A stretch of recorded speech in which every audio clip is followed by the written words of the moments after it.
এদিকে Rajshahi medical college হাসপাতালে গত ২৪ ঘন্টায় হামরোগের উপসর্গ নিয়ে ২ শিশুর মৃত্যু হয়েছে। ২৪ ঘন্টায় হাসপাতালে নতুন করে ভর্তি হয়েছে ২০ জন। এ নিয়ে হাসপাতালে হাম উপসর্গ নিয়ে মোট শিশু ভর্তি রয়েছে ১৩৮ জন। এ নিয়ে হাসপাতালটিতে হামের উপসর্গ নিয়ে মোট ৪২ জন শিশুর মৃত্যু হলো। সোমবার বেলা ১১টায় বিষয়টি নিশ্চিত করেছেন রাজশাহী মেডিকেল কলেজ হাসপাতালের মুখপাত্র ডাক্তার শঙ্কর কে বিশ্বাস। হাসপাতালে জনবল বৃদ্ধির জন্য স্বাস্থ্য বিভাগে বারবার চিঠি পাঠানো হচ্ছে বলেও জানান তিনি। এদিকে হামের প্রাদুর্ভাব ঠেকাতে আজ দ্বিতীয় দিনের মতো দেশের ১৮টি জেলার ৩০টি ঝুঁকিপূর্ণ এলাকায় দেয়া হচ্ছে হাম রুবেলা টিকা।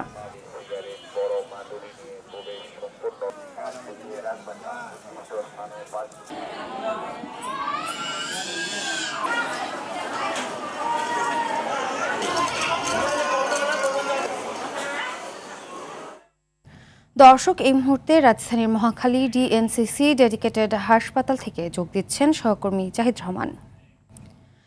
জাহিদ, হামে আক্রান্ত হয়ে যে রোগীরা চিকিৎসা নিতে আসছেন তাদের কি অবস্থা জানাবেন?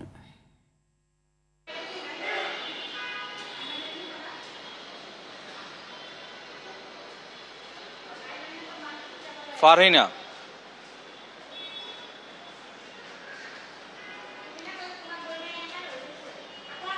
আপনি জানেন যে ইতিমধ্যে যে এই হাসপাতালগুলোতে যারা ভর্তি হচ্ছেন, চিকিৎসা নিচ্ছেন, তাদের সাথে আমি কথা বলেছি। তারা দূর দূরান্ত থেকে এসেছেন এবং তারা মূলত যেখানে অসুস্থ হয়েছেন সেইখানে হাসপাতালগুলোতে প্রথমে চিকিৎসা নেন এবং পরে চিকিৎসকের পরামর্শে তাদেরকে ঢাকায় প্রেরণ করা হয় এবং ডিএনসিসি যে হাসপাতাল, ডেডিকেটেড হাসপাতাল বিশেষায়িত, সেই হাসপাতালে এসে তারা চিকিৎসা নিচ্ছেন। এবং তারা যেটি বলেছেন, প্রথম দিকে তাদের জ্বর হয়েছে বাচ্চাদের এবং ঠান্ডা কিছু জনিত সর্দি কাশি ছিল এবং পরবর্তীতে হামের মতো রেশ সেগুলো দেখা দেয় লক্ষণ, এবং পরে সেই কারণে চিকিৎসকের পরামর্শ নিলে তারা হাসপাতালে প্রেরণ করে। এবং এখানে চিকিৎসকদের যেটি দেখেছি আমরা, চিকিৎসকরা খুব নিবিড়ভাবে যত্নভাবে পরিচর্যা করছেন তাদেরকে এবং পরামর্শ দিচ্ছেন যে কিভাবে কি করতে হবে এবং বিভিন্ন সময় পরীক্ষা নিরীক্ষা করছেন। এবং আমরা দেখেছি যে বিশেষ করে ছোট শিশুরা যাদের রয়েছে, যেহেতু নিউমোনিয়া জাতীয় সমস্যায় ভুগছেন, তো নেবুলাইজার দিয়ে তাদেরকে শ্বাস প্রশ্বাসটা যেন ভিতরে কফ আকারে জমে না যায় এবং নিউমোনিয়া যেন বেশি না হয়, ইনফেকশন না হয়, সেগুলোর জন্য চিকিৎসা দেওয়া হচ্ছে। এছাড়া চিকিৎসকরা কিছুক্ষণ পর আমাদের সাথে কথা বলবেন। এখানকার বিস্তারিত যারা চিকিৎসা নিতে এসেছেন তাদেরকে আসলে কি অবস্থায় আছেন, কতজন চিকিৎসা নিচ্ছেন এবং কার কি অবস্থা, সেটি বিস্তারিতভাবে আমাদের সাথে তুলে ধরবেন এবং সেই অনুসারে কিছুক্ষণ পর হয়তো আমাদের সাথে তিনি কথা বলার কথা আমাদেরকে জানিয়েছেন। ফারহিনা, ধন্যবাদ। দর্শক, এ নিয়ে আরও জানাতে রাজশাহী থেকে সরাসরি যুক্ত হচ্ছেন সহকর্মী মুস্তাফিজ রকি। রকি, আজ নতুন করে আরো ৫ শিশুর মৃত্যু হলো। হাসপাতাল কর্তৃপক্ষ কি বলছেন, বিস্তারিত জানাবেন।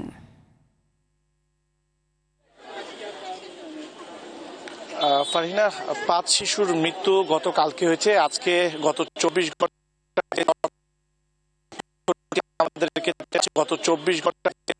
আমাদেরকে মেডিকেল কলেজ হাসপাতাল কর্তৃপক্ষ তারা বলছেন যে ২ শিশুর মৃত্যু, রোগীর সংখ্যা সেটি বাড়ছে এবং এই মুহূর্তে রাজশাহী মেডিকেল কলেজ হাসপাতালে হামের উপসর্গ নিয়ে মৃত্যুর সংখ্যা দাঁড়ালো ৪২ জন শিশুর।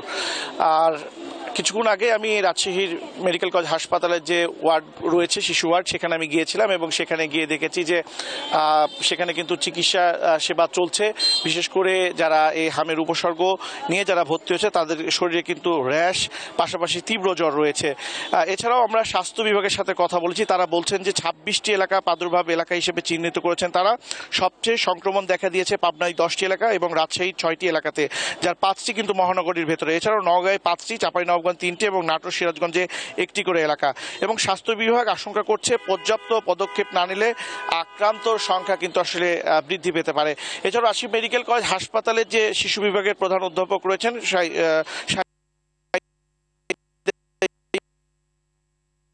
লক্ষণ পাওয়া যাচ্ছে এবং আলাদা করে চিকিৎসা না দেওয়ার বিষয়ে তিনি আমাদেরকে জানাচ্ছেন। 2টি আইসোলেশন ওয়ার্ড খোলা হয়েছে এবং এই আইসোলেশন ওয়ার্ডে রেখে কিন্তু হামের উপসর্গ দেখে তারা মূলত চিকিৎসা দিচ্ছে। তবে আমরা যেটি আসলে দেখেছি যে বিশেষ করে রাজশাহী মেডিকেল কলেজ হাসপাতালে কিন্তু হামের যে নমুনা পরীক্ষা সেটি কিন্তু করা হচ্ছে না। এই নমুনাগুলি আসলে সংগ্রহ করা হচ্ছে, সংগ্রহ করার পরে ঢাকামুখী কিন্তু পাঠানো হচ্ছে। এরপরে আসলে যখন রিপোর্ট হাতে পাচ্ছেন তারপরে কিন্তু হামের যে চিকিৎসাগুলো সেগুলো কিন্তু আসলে দেওয়া হচ্ছে। এর আগে কিন্তু আমরা দেখতে পাচ্ছি শুধুমাত্র উপসর্গ দিয়ে কিন্তু আসলে মধ্যে চিকিৎসা দেওয়া হচ্ছে। তবে রোগীর যারা স্বজন রয়েছেন তারা বলছেন যে নমুনার যদি পরীক্ষা রাজশাহী মেডিকেল কলেজ হাসপাতালে যদি করা হয় তাহলে কিন্তু তারা আরো দ্রুত এই চিকিৎসাটি পাবে। এছাড়াও স্বাস্থ্য বিভাগের পক্ষ থেকে বলা হচ্ছে যে এই হাম পরিস্থিতি মোকাবেলা করতে তারা সব ধরনের যে প্রস্তুতি এবং ব্যবস্থা সেটি তারা নিয়েছেন। ফারহিনা।